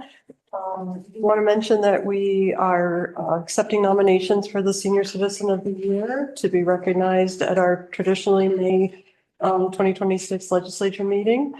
That nomination form is in the most recent newsletter. So hopefully you all gotten the email version of our newsletter. And the hard copy will be going out soon, but the form is in there. And while we're talking about emails, I also wanted to check, did everybody get the email invitation to participate in our meal community champions next week? It's a letter from our volunteer coordinator. Annually, we send out a letter to all the legislators and other officials and ask that you consider spending a bit of time with us when we do either our meal delivery or helping and observing at one of our meal sites here in the city of Auburn. So I read the email, it did come to it. Okay, Mm-hmm. great. And I know that at least 2 or 3 people in the room have participated in that before. But I did want to let you know that sadly, we didn't hear from anybody in the county this year to participate in that. Considering that we've recently had a number of questions raised about the nutrition program, I just want to stress again what a great opportunity it is to spend some time with us and see firsthand how the program works, who the participants are, what their situations are, the work that our volunteers do. It means a lot to them when their representatives are out and seeing this volunteer work that they do, are so dedicated to. So if you didn't get the email, please let me know, but I would love to talk with you more about it, and we will set you up with whatever time is convenient and day is convenient for you. So let us know. I can tell you, Mark, your district has more meals served than any other district. So I don't know if you've been out on the routes yet, but there's a personal invitation there for you. We're also working on programming for the upcoming months. So the first one that's coming up is a Empower Parkinson's. group that is advocating for those with Parkinson's, and they have a strong presence in Oswego and have a support group there in Oswego County and are interested in doing the same kind of programming here. So we are scheduled at May 12th at Bluefield to have them come out, and we will be looking forward to that. And our staff will be participating in that as well, sharing the information about our programs and services. I'm very happy to report that we do have a new junior accountant starting on Monday. That's certainly in a really small department like ours, hard to go. It was 4 months without a junior accountant. So really happy to announce that. Looking forward to having that position filled. And the other thing I wanted to just highlight off this, my report, again, is that every year we're required to do a survey on every single service that we provide. So we have to take a certain number of percentages of each program, look at our list of people who have received the service, randomly select from that list, and then send out surveys to the participants in each program. So that amounted to over 400 program surveys being sent out, and those are all starting to come back. So we look at every one of those. We look for obviously positive remarks, but certainly any complaints or concerns are immediately given to the coordinator for that service. And that coordinator does follow up with the resident if we have the information, or accumulates if it's anonymous kinds of things that are brought up, tracks that to see if there's a pattern, and then we follow through for program improvement. So that's an annual process that we're working on right now.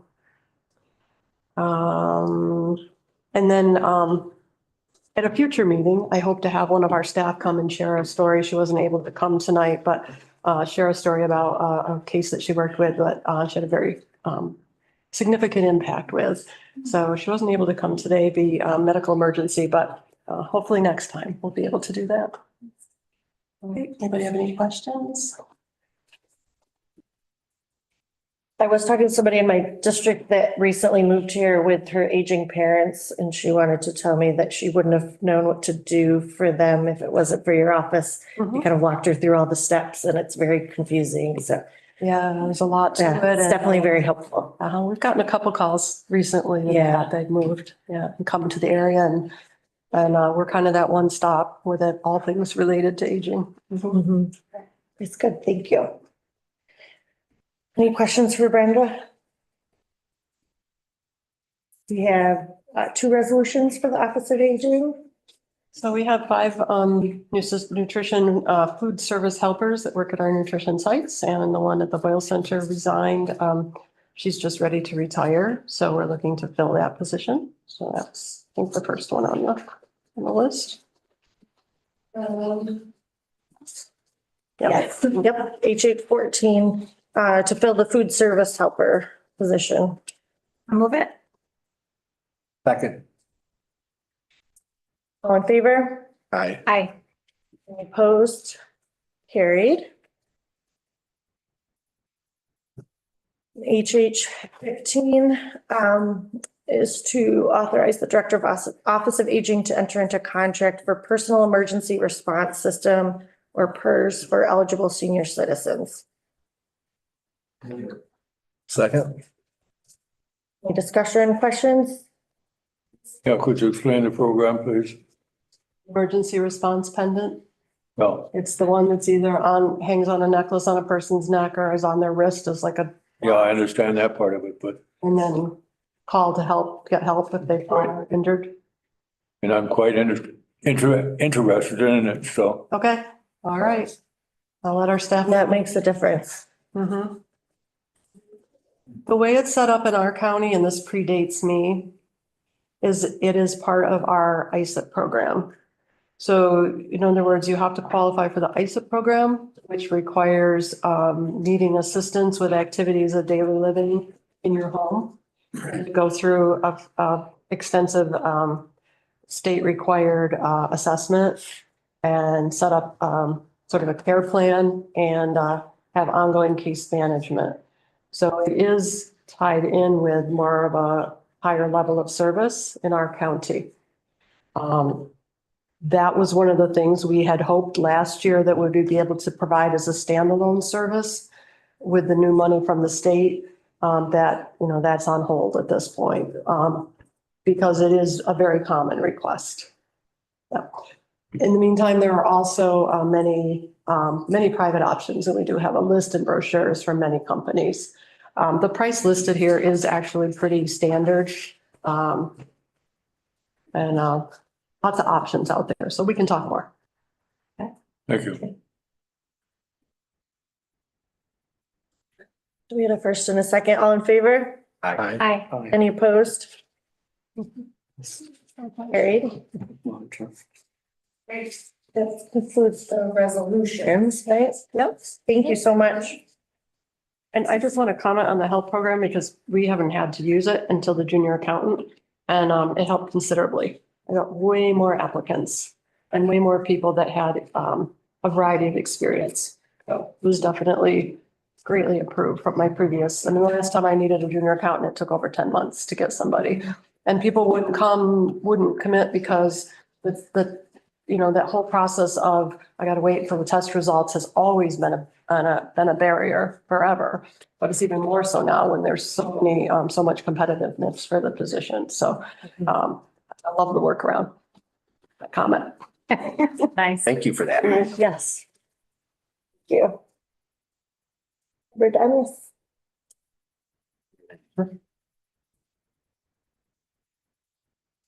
No. Maybe next time I'll go backwards like you did. I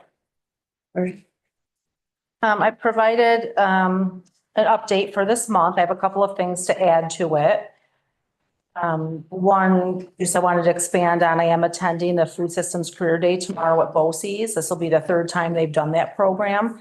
It's a pretty extensive agenda and it is open for youth, grades 8 through 12. And one nice thing about it tomorrow with the ARPA funding, we gave Growing Hope Cayuga. They are going to be awarding some of that funding to 2 youth growing projects tomorrow at this event.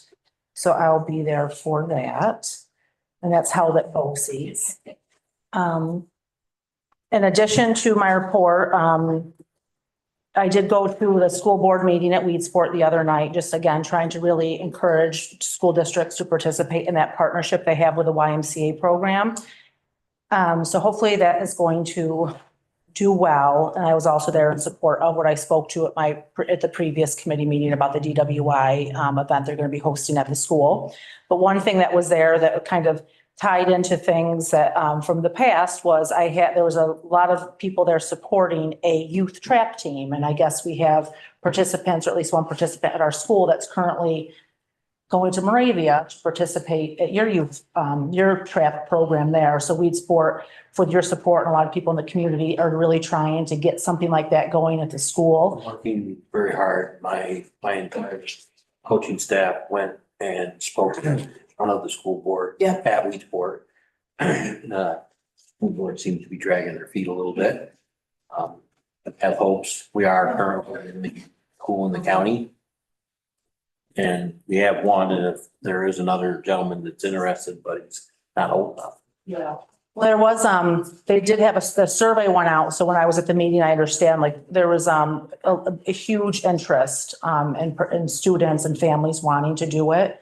So I think the board at that time took all the information in and they were actually looking to decide if it was going to be offered as more of a club program or a school sport. So I do think that the district will support it. It sounded promising. So thank you for that and bringing that to the other schools. Because like you have said before, you're one of the, I think the only one in the area. So that really does. And there's advantages both ways to be in either a school sport club. And there's different advantages or disadvantages either way. Yeah, there seemed to be a lot of interest in it at the school, especially because some people would be able to do a sport and do that. And some people that don't do traditional sports, it gives them another opportunity to have something to do recreationally. So that's really all I had to add to my report. If anybody has any questions on anything. Other addition, I apologize. In regards to the America's 250th proposal, I do have applications out there still. The deadline for the applications is March 31st. As of now, we haven't officially awarded anybody funding yet, but the applications that I have, and so far I'm kind of waiting until that deadline comes in to meet with Chairman Anna to go over them. We have $5,100 in requests so far for the $15,000 that we were awarded to give out to programs in the county.